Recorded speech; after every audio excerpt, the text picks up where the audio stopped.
음행을 하는 그런 현장범을 적어가지고 왔다라고 하는 거죠. 그리고 그 현장범에 대하여서 어떻게 처리하면 좋을까라고 묻는 그런 내용입니다. 모세 율법을 들먹이고 있죠. 모세 율법에서는 돌로 쳐 죽이라고 하였는데 예수님 당신은 무엇으로 대답해 주시겠습니까? 라고 묻는 그러한 질문의 내용입니다. 왜 이러한 이야기가 오늘 본문에 기록되어져 있고 그리고 이러한 말씀은 오늘 우리에게 무슨 의미로 증거되어져야 할 것인가, 하나님께서 무엇 때문에 이 말씀을 성경에 기록하였고 오늘 우리에게 많이 읽어볼 수 있도록 하신 것인가 라고 하는 것을 이제 우리가 좀 분석을 해서 살펴보고자 하는 부분들입니다. 일반적인 가르침 속에서는 이러한 말씀을 가지고 남을 정죄해서는 안 된다, 또 더불어 죄를 짓고 살면 안 된다라고 하는 그러한 사회의 어떤 교훈적인 부분의 이야기로 많이 새겨 듣고 있습니다. 그리고 또한 인간이라고 하는 것이 타락한 죄인으로서 그 누구도 정죄할 자격이 없는 존재다라고 하는 부분을 부각하면서, 그래서 오직 인간에게 있어야 될 것은, 우리에게 있어야 될 것은 사랑뿐이다라고 이야기를 하는 것이죠. 그래서 혹여 누가 왼쪽 뺨을 때리고도 오른쪽 뺨도 내어주고, 그리고 겉옷을 달라 하면 속옷까지 내어주고, 오리를 가자 그러거든 침리까지도 같이 대등해 줄 수 있는, 또한 그렇게 주는 그러한 삶이 성도다운 삶이다, 이렇게 가르치는 그러한 교훈의 말씀으로 새겨보는 부분들입니다. 그런데 과연 그러한 교훈의 말씀으로 이해하는 게 옳은 것인가 라고 하는 것을 오늘 우리는 이 시간 한번 상고해 보고자 하는 것입니다. 과연 내용으로 볼 때는 충분히 그러한 교훈이 담겨져 있고, 그러한 교훈으로 우리가 충분히 해석하고 권면하고 또한 건더기 위를 세울 수도 있을 일들인데, 그런데 과연 성경에 기록된 하나님의 말씀의 뜻이 그러한가, 과연 또한 확인하여서 그러한가라고 한다면 우리도 사랑을 본질로 놓고 모두를 사랑하는 마음으로 나를 희생하면서 살아가며 마땅한 일일 겁니다.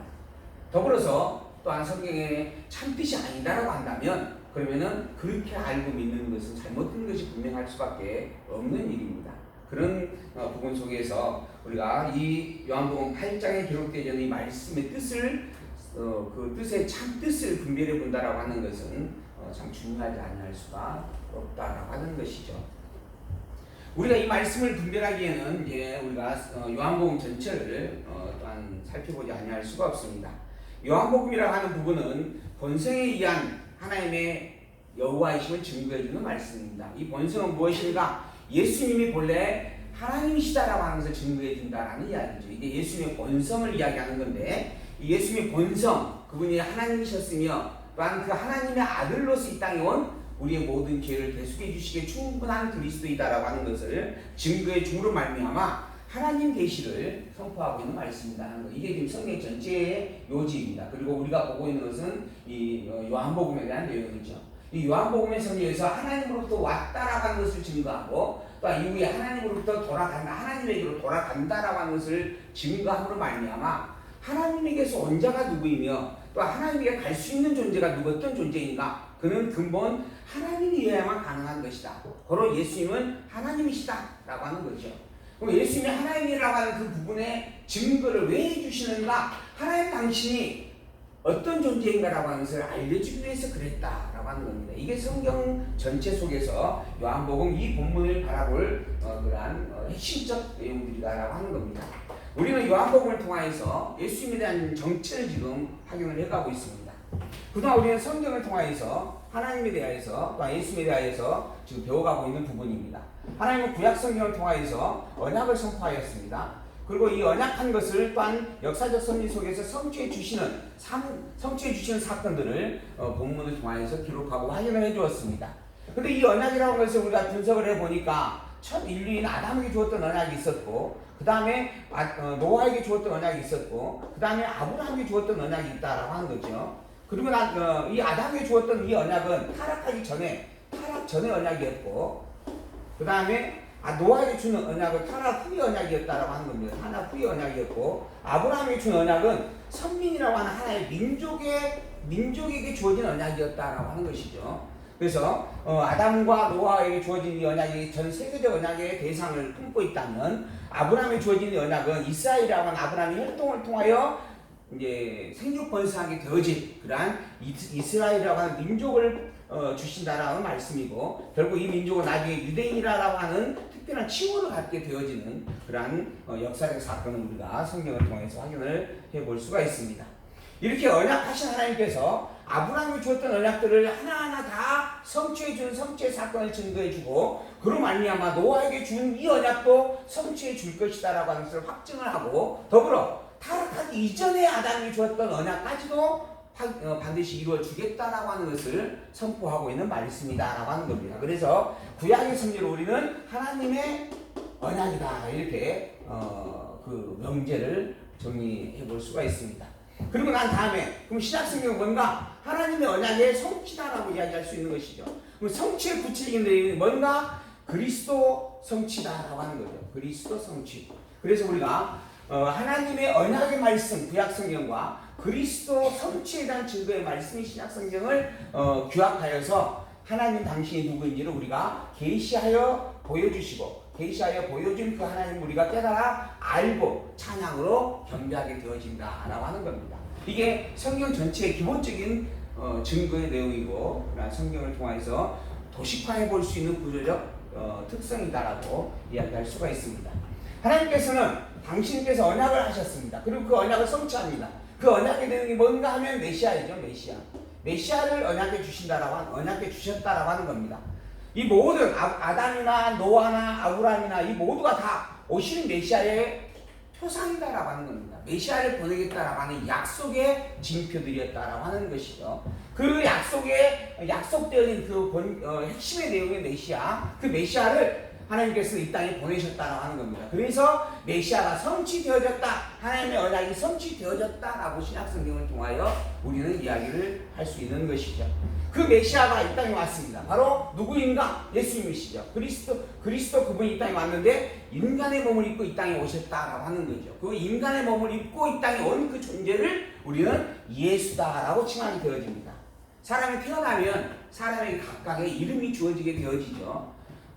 그 이름으로 주어진 그 인간의 형상을 입고 있는 존재, 그 이름이 바로 예수라고 하는 이름이었습니다. 근데 이 예수라고 하는 이름을 가진 그 인간이 누구인가? 바로 하나님께서 언약한 메시아, 곧 그리스도이시다라고 하는 것이죠. 이것을 하나님께서는 복음서를 통하여서 반복적으로 확인을 해주었습니다. 왜 예수님이 그리스도인가? 그는 아브라함과 다윗의 자손으로 이 땅에 온 약속된 씨이기 때문에 그렇다, 약속된 자이기 때문에 그렇다라고 하는 겁니다. 그래서 아브라함과 다윗의 자손 예수 그리스도의 세계다라고 해서 마태는 그 예수의 그리스도심을 선포하고 증거를 해주게 되어집니다.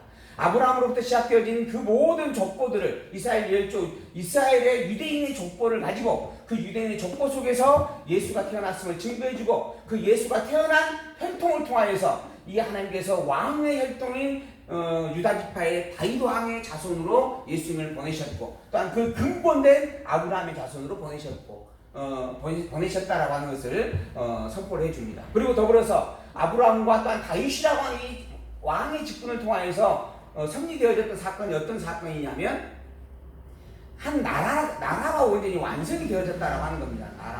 이스라엘이라고 하는 나라가 다윗이 왕으로 통치함으로 말미암아 온전한 국군을 갖게 되어졌고, 모든 민족들 앞에 당당한 나라로 인정을 받게 되어졌다라고 하는 겁니다.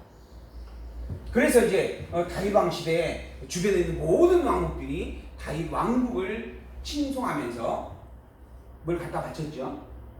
뇌물이 아니고 뭐라고 그래요? 그게 조공을 갖다 바쳤다라고 하는 겁니다. 이거는 다윗 왕국이라고 하는 이 이스라엘 나라를 인정한다라고 하는 겁니다. 그것도 아주 존경스럽게 인정한다라고 하는 부분이죠.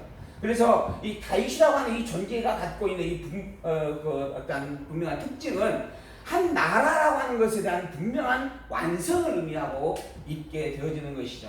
그런데 그런 다윗의 나라의 완성을 이룬 다윗의 혈통으로 누가 오셨는가? 예수님이 오셨다라고 하는 겁니다. 그리고 그의 직분을 보니 이 나라를 이루어가는 데 있어서 하나님께서 기름을 부어서 세운 직분자들이 있었습니다. 하나님의 특별한 존재로 구별되어진 나시린의 선지들이 있었는데, 그게 바로 왕이었고 선지자였고 제사장이다라고 하는 겁니다. 이 세 직임은 오직 하나님의 명령을 받은 선지자로 말미암아 기름을 부음 받아서 세움을 입은 직임이었습니다. 그리고 이 직임들이 이스라엘 백성들을 통치하고 다스리고 하나님 중심으로 끌어가는 존재들이었다라고 하는 겁니다. 이러한 다윗 왕국의 이 기름 부음으로 완성되어져 갔던 그 직분들에 대한 섭리를 가지고 마태복음은 확인을 해줍니다. 예수님께서 아브라함과 다윗의 자손으로 이 땅에 오셨고 더불어 왕국을 이루었던 다윗 왕의 혈통으로 오셨고 더불어 다윗 왕국 속에서 오직 기름 부어 특별한 존재로 구별하여 세웠던 직임들이 있는데 왕의 직임과 선지자의 직임과 제사장의 직임이 예수님에게 있다라고 하는 것을 확인해 주면서 직임으로서 예수님이 하나님의 아들이시여 그리스도이심을 증거해 주었다라고 하는 겁니다. 예수님은 그리스도와 틀림없다라고 하는 것입니다. 구약의 모든 섭리를 최종 결정짓고 계시는 하나님의 언약의 실체요 본질이다라고 하는 것이죠. 그런 예수님이 어떤 신분을 가지고 있는가? 예수님의 신분이 무엇인가? 이게 이제 마가복음이죠. 예수님의 신분이 무엇인가? 바로 예수님의 신분, 그분은 하나님의 아들이다라고 하는 겁니다. 그래서 마태복음 1장 1절 아브라함과 다윗의 자손 예수 그리스도의 세계다. 이게 마태복음 전체를 이끌어가는 서두의 핵심입니다. 마가복음 1장 1절은 뭔가? 우리 마가복음, 제가 마가복음까지 못 외워요. 그러니까 마가복음 한번 찾아볼까요? 마가복음 1장 1절 뭐라고 되어 있어요? 하나님의 아들 예수 그리스도의 복음의 시작이다 그러잖아요. 하나님의 아들 예수 그리스도, 즉 예수가 그리스도이신데 그분은 어떤 신분을 가지고 계신 분인가? 그분의 신분은 무엇인가? 바로 하나님의 아들이다라고 하는 겁니다. 하나님의 아들 된 그분께서 인간의 몸을 입고 이 땅에 오셨다. 그래서 우리의 모든 죄를 대속해 주신다. 그분이 바로 하나님께서 약속한 언약의 본질인 그리스도이시다라고 선포해 주는 거죠. 증명할 수 있는 증거가 무엇인가? 증거가 뭐예요? 하나님의 아들이라고 하는 그 신분의 본질을 확인해 줄 수 있는 증거가 뭐예요? 그게 마가복음의 특징이다 제가 몇 번 말씀을 드렸던 기억이 있습니다. 바로 표적이었습니다. 표적. 그래서 마가복음의 특징, 다른 복음서와 구별되어지는 유별난 특징이 하나 있다 한다면 마가복음보다 표적 중심으로 기록되어져 있다라고 하는 겁니다. 이 표적이라고 하는 것은 어떤 거냐 하면 인간으로서는 이해할 수 없고 인간으로서는 할 수 없는 일들이 일어나는 것이다라고 하는 거죠. 하나님의 능력으로 행해질 수 있는 일들이다라고 하는 겁니다. 그러한 일들이 무엇이 있었는가라고 하는 것을 마가복음은 아주 정당하게 나열해 줍니다. 이게 표적을 중심으로 해서 마가복음 기록을 해요. 왜? 그것은 하나님의 능력을 가진 하나님의 아들만 할 수 있는 일이기 때문이다. 그래서 그가 행한 그 일들을 보게 되어지면 그분은 하나님의 아들이 틀림없다라고 말할 수밖에 없다 하는 겁니다. 그래서 하나님의 아들 된 그 신분을 마가는 분명하게 증거를 해주었습니다. 그리고 난 다음에 누가는 이러한 하나님의 아들이 어떻게 인간의 몸을 입고 이 땅에 올 수 있느냐? 하나님이 인간이 되어져서 이 땅에 온다는 것이 가능하냐? 라고 하는 질문을 하는 자들에게 실제 사실이다. 이 모든 것들은 이건 누가 꾸미는 소설이나 허망한 이야기가 아니고 환상으로 본 이야기가 아니다. 이건 실제 있었던 일들이다. 2000년 유대 땅 베들레헴 마국간에서 태어났고 그 태어나게 되어지는 배경까지 이야기해 주죠. 그 당시에 뭐죠? 헤로당인가요? 그 당시에 그 왕이 저거 뭐죠? 그 족보에 뭐예요 이게? 그 기억 좀 해보시기 바랍니다. 족보를 등록하라 해가지고 이거는 모든 호적을 등록하라 해가지고 살피게 되어지죠. 그래서 자기 고향으로 가서 호적을 다 재정리를 하게 되어집니다. 그동안 혹시 빠졌던 부분들이나 잘못 오기된 부분들을 다 세워 고치면서 확인을 하는 거죠. 숫자로 확인하는 겁니다. 그런 호적을 정리하라라고 하는 명령이 떨어짐으로 말미암아 어쩔 수 없이 베들레헴을 향해서 가게 되어지죠. 그리고 그곳에서 나사렛 동네에서 살던 요셉이었는데, 근데 베들레헴이라고 하는 곳으로 가가지고 그곳에서 맞죠? 나사렛 동네에서 살았나요 요셉이? 어찌됐든 그거는 이제 그 세세한 부분은 살펴보고, 어찌됐든 그래서 베들레헴에 가서 베들레헴에서 호적을 하려고 했는데 이미 산기가 가까웠고, 근데 방은 구할 수가 없었고, 그래서 어쩔 수 없이 하나의 거처를 얻어서 그 마국간 말 부위에 아이를 놓게 되어졌다. 그리고 그 사실에 대하여서 누가 동방 박사들이 와서 확인을 하죠. 그리고 또 양치는 목동들이 가서 확인을 합니다. 이 모든 일들이 실제 있는 일이다라고 하는 거, 있었던 일들이다라고 하는 겁니다. 그리고 그분께서 물을 포도주가 되게 하는 사건들, 또는 병을 고치는 사건들, 그의 일대기 일생이나 모든 내용들을 상세하게 기록을 해줍니다. 왜? 하나님의 아들이 인간의 몸을 입고 왔다라고 하는 이 이야기가 꾸며낸 이야기가 아니라 사실이다라고 하는 것을 확증해 주기 위해서는 그런 겁니다. 그러므로 말미암아 그 인간의 아들로 우리에게 보여지는 그 예수라고 하는 그분은 하나님께서 약속한 메시아 그리스도가 틀림없다. 그는 하나님의 아들이 틀림없다라고 선포를 해주는 것이죠. 그리고 난 다음에 지금 이제 요한복음을 이제 우리가 보고 있는 겁니다. 이 요한복음은 아예 이 모든 것들을 통해서 증거된 것들의 결정체다라고 이야기를 제가 항상 드립니다. 이렇게 증거 하나의 어떤 특징들을 가지고 증거했던 내용들을 이제 통합적으로 정리해서 아예 선포를 해주는 겁니다. 그는 본래 하나님이셨다. 그래서 요한복음 1장 1절입니다. 요한복음 1장 1절이 뭐예요? 태초에 하나님이 계시니라. 아니, 태초에 말씀이 계시니라. 그 말씀이 곧 하나님과 함께 계셨느니라. 그리고 그 말씀은 하나님과 함께 계셨으며 또한 더불어서 창조 섭리에 함께 하셨던 분이다. 그분은 본래 하나님이시다 라고 선포합니다. 근데 그 말씀이신 그 하나님이 이 땅에 그리스도로 오셨다라고 하는 겁니다. 말씀이신 하나님이 이 땅에 그리스도로 오셨다. 그의 근본은 하나님이신데 하나님 되신 그분이 인간의 몸을 입고 이 땅에 그리스도로 오셨다. 그분이 누구인가? 바로 예수이시다. 바로 예수님은 근본 피조된 피조 세계에서 존재했던 자가 아니라 피조 세계에서 시작되고 끝을 가진 존재가 아니라 본래 말씀으로 영원하신 하나님과 함께 계신 하나님이셨으며 또한 창조주로서 모든 창조의 섭리에 함께 역사하셨던 분이며 그의 근본이 하나님임이 틀림없다라고 하는 것을 이야기를 해주고 있다라고 하는 겁니다. 그래서 요한복음의 주제가 본성을 통한 증거다라고 이야기를 우리가 하고 있는 것이죠. 아버지께로부터 오셨다라고 하는 것에 대한 말씀을 통하여서 이 아버지가 누구인가? 영원하신 하나님이에요. 이 영원하신 하나님으로부터 내가 왔다. 하나님의 아들로 내가 왔다라고 하는 거예요. 그래서 당신의 신성을 이야기해주고 신성에 대한 증거들을 보여줍니다. 그걸 사도 요한과 세례 요한과 또한 예수님 자신이 직접 섭리하고 확인해 주었다라고 하는 겁니다. 그리고 난 다음에 그러한 사역을 직접적으로 또 가르치기까지 하는 부분이죠. 당신께서 영생을 얻게 하는 주인이다라고 하는 가르치고 세상의 구주다라고 해서 가르치고 또한 그 세상의 구주임을 믿게까지 해주겠다라고 말씀을 하시고 더불어 당신이 모든 만물을 심판하는 권세자이심을 선포하게 되어집니다. 이 세상 모든 만물을 만드시는 순간 창조를 선포하시는 순간 하나님은 종말도 함께 선포했다라고 말씀하고 있습니다. 그 심판자로 오신 그분이 바로 그리스도이시며 그분이 곧 하나님의 아들 되신 예수님이시다라고 이야기를 하고 있는 것이죠. 더불어서 그분께서 이제 생명이시며 참 빛이시며 주인이시다라고 하는 것을 하나하나 증거를 해주는 말씀 6장에서 11장까지의 말씀입니다. 생명의 양식이 되신다라고 하는 것을 설명을 해주죠. 당신은 생명의 떡이고 그 떡의 능력이 무엇인가라고 하는 것을 설명해주고 당신이 생명의 생수의 주가 되신다라고 하는 것을 설명을 하면서 당신의 하나님의 본성을 증거해 주게 되어집니다.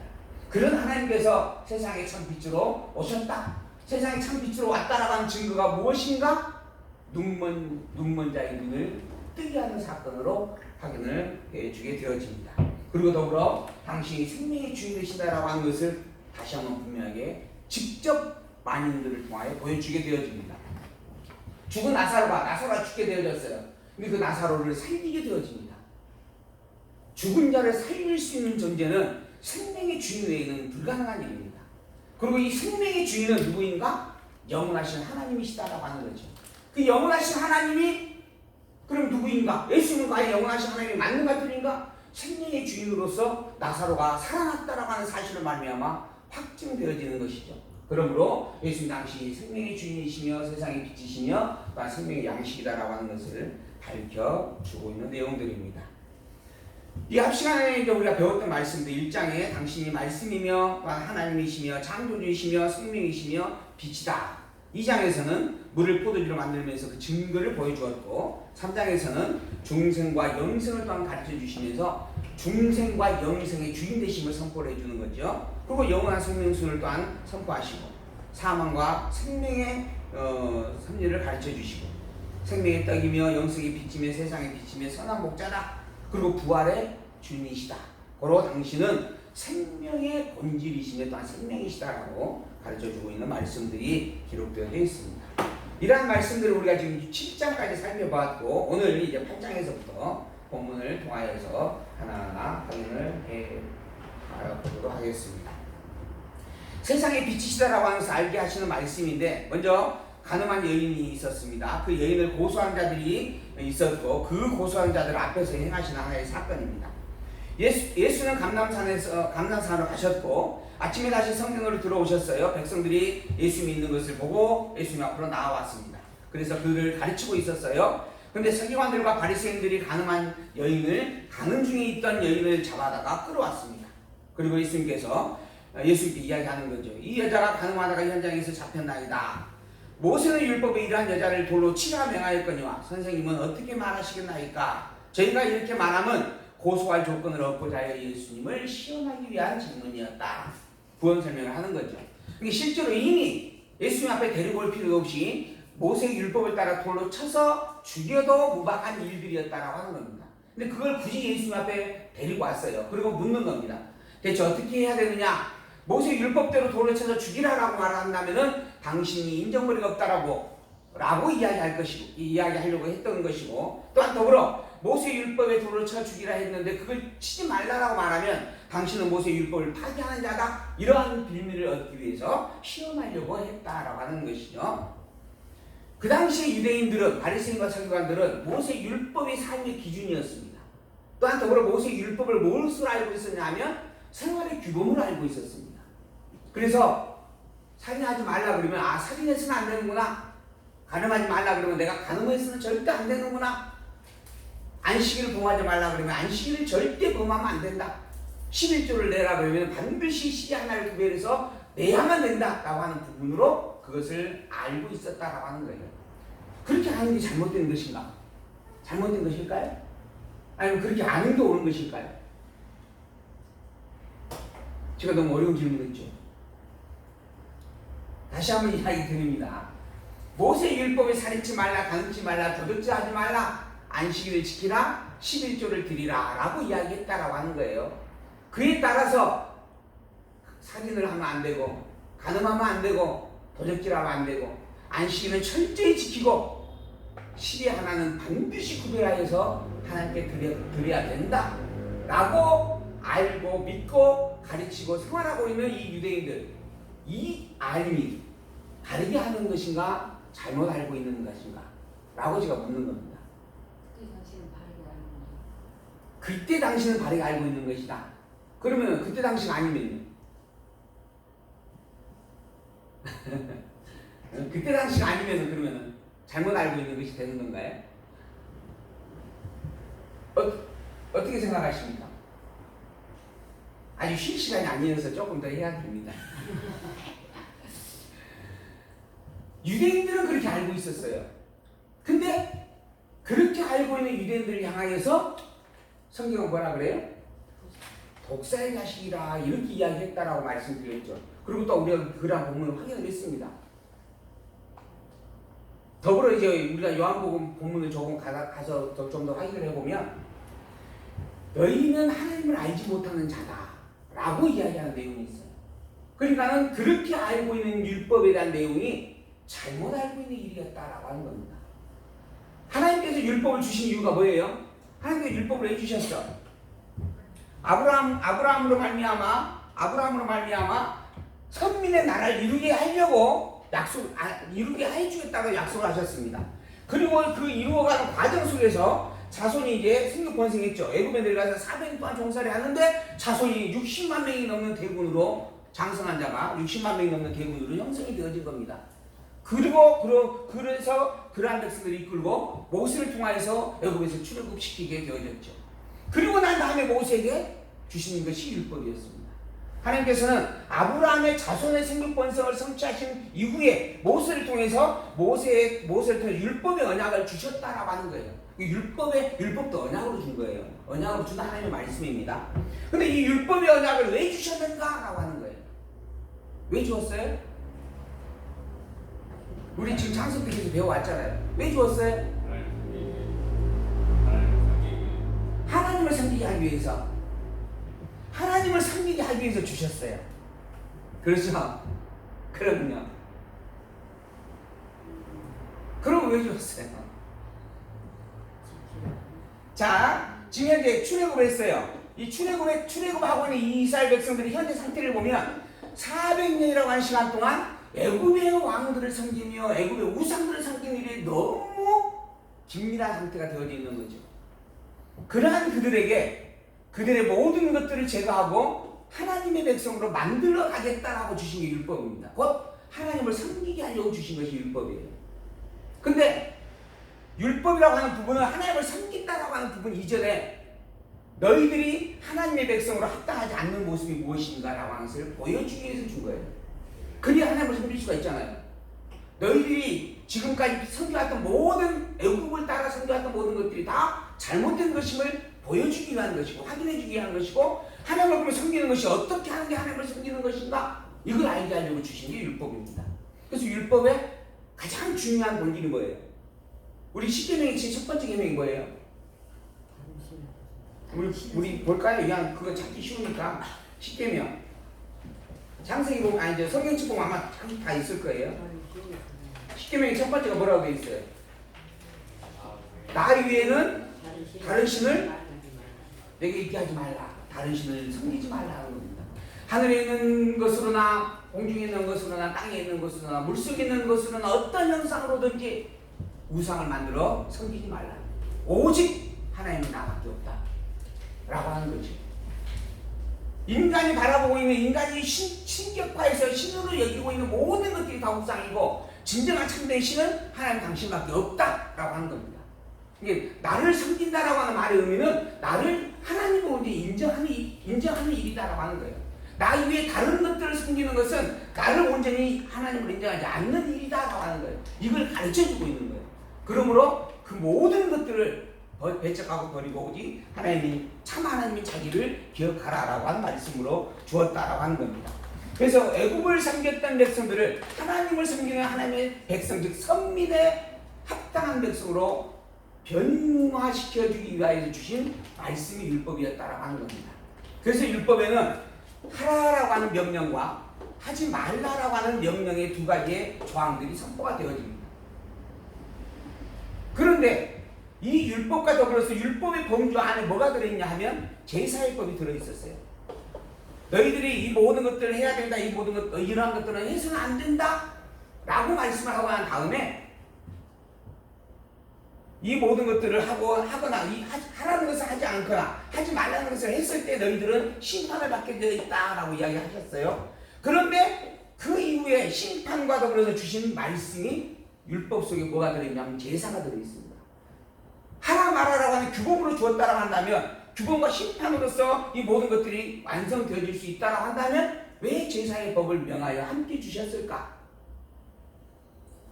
제사의 법은 내가 행한 모든 것, 하라든 말라든 간에 이 모든 것들을 어겼다라고 하는 부분을 전제하고 어긴 것을 용서받는 방법으로 주신 겁니다.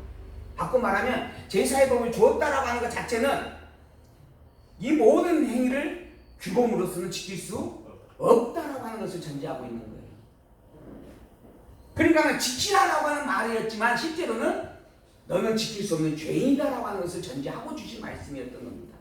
그러므로 너희들이 진정으로 해야 될 것은 하라 말아가 아니라 뭐 해라? 제사를 절대 잊어먹지 말고 빼먹지 말라. 매일 매 순간 아침부터 저녁까지 그 제사만 전당하는 제사장을 세워서 모든 백성들의 죄를 위하여서 하나님께 항상 속죄의 제물을 드리게 하라 라고 주신 게 제사의 법이었다라고 하는 겁니다. 그러니까 실제로 그러고 난 다음에 예수님께서 오셔가지고 예수님께서 우리가 제가 마태복음에서 이야기해 드렸죠. 분명하게 예수님께서 율법에 대한 재해석을 하는 부분이 있습니다. 너희들이 살인치 말라는 법을 알고 있지만 또한 살인치 말라는 법을 가졌지만 내가 너희에게 이르노니 뭐 했다고요? 아니 살인치 말라. 너희들이 이미 다 살인한 자니라 그랬잖아요. 가늠치 말라라고 하는 말을 모세의 율법으로 너희들이 가졌는데 가늠치 말라라고 하는 그 말에 대해서 나는 뭐라고 이야기하겠다? 너희들은 이미 다 가늠한 자니라. 형제를 향하여 나가라는 말을 한 자 이미 그는 살인한 자이고. 그러면서 살인치 말라라고 하는 말은 너는 이미 살인자다라고 하는 말을 해주는 것이다. 이게 예수님께서 율법에 대한 해석을 해주었던 내용들이었습니다. 그걸 우리가 이미 마태복음에서 분명히 또 살펴보았던 부분들이 있죠. 그래서 11조를 드려야 된다, 안식일을 지켜야 된다, 살인하면 안 된다라고 규범으로 바라보고 있는 그들의 알미, 잘못된 알미였다라고 하는 것이죠. 그래서 결국 이들을 향하여서 너희들은 하나님도 알지 못하며 하나님의 말씀이 무엇인지도 알지 못하는 독사의 자식이다 라고 명령되어질 수밖에 없었다라고 하는 겁니다. 그러면 살인치 말라, 가늠치 말라, 도둑질하지 말라라고 주신 이 율법의 본질은 무엇인가? 아까 말씀드린 것이 제사예요. 제사. 제사는 무엇을 가리키는가? 대속주 그리스도예요. 곧 너희는 그리스도를 앙망하라. 너희가 살 길은 오직 율법을 지키는 게 아니라 율법의 말씀 속에 담겨져 있는 그리스도를 기다리는 것이다. 그리스도를 붙잡고 그리스도를 의지하고 그리스도를 경외하며 사는 것이다. 그 그리스도가 그리스도가 이 땅에 왔다. 그게 바로 나다. 곧 나를 그리스도로 알고 영접하면 너희에게는 생명이 주어지는 것이다. 그래서 아까 요한복음에 대한 구도 속에서 최종적 말씀의 결론 나는 생명입니다 라고 이야기를 하고 있는 거예요. 그게 하나님 예수님께서 지금 복음서를 통해서 또한 특히 요한복음을 통해서 증거해주고 있는 말씀들이었다라고 하는 겁니다. 근데 이제 백성들이 와가지고 한 여인을 향하여서 모세의 율법을 들매기 위해서 지금 예수님을 실험을 하는 거예요. 예수께서 몸을 굽히 자 손가락으로 땅에 쓰시니 저희가 묻기를 맞이 아니하는 자 계속 독촉을 하는 거예요. 답을 해달라고. 그래서 예수께서 일어나 가라사대 너희 중에 죄 없는 자가 먼저 돌로 치라 말씀하셨습니다. 죄 있는 자가 치라 하는 거예요. 죄 있는 자가. 근데 결과적으로 보니까 아무도 돌을 들고 치는 자가 없었다라고 하는 겁니다. 모두가 다 죄인이다라고 하는 것을 보여주고 있는 거라는 이야기가 되는 것이죠. 예수님께서 일어나서 여자 위에 아무도 없는 것을 보시고 이르시되 여자여 너를 고사하는 그들이 어디 있느냐? 너를 정죄한 자가 없느냐? 없나이다. 예수께서 가라사대 나도 너를 정죄하지 아니하노니 가서 다시는 죄를 범치 말라. 이렇게 해야 됩니까? 저렇게 해야 됩니까? 라고 하는 것에 대한 문제제기가 아니었던 겁니다. 모두가 다 죄인이다라고 하는 것을 드러내는 선이었다라고 하는 것이죠. 이 죄인에서 구원 얻을 수 있는 이 죄의 자리에서 구원 얻을 수 있는 길은 모세의 율법이 아닙니다. 오직 그리스도밖에 없다.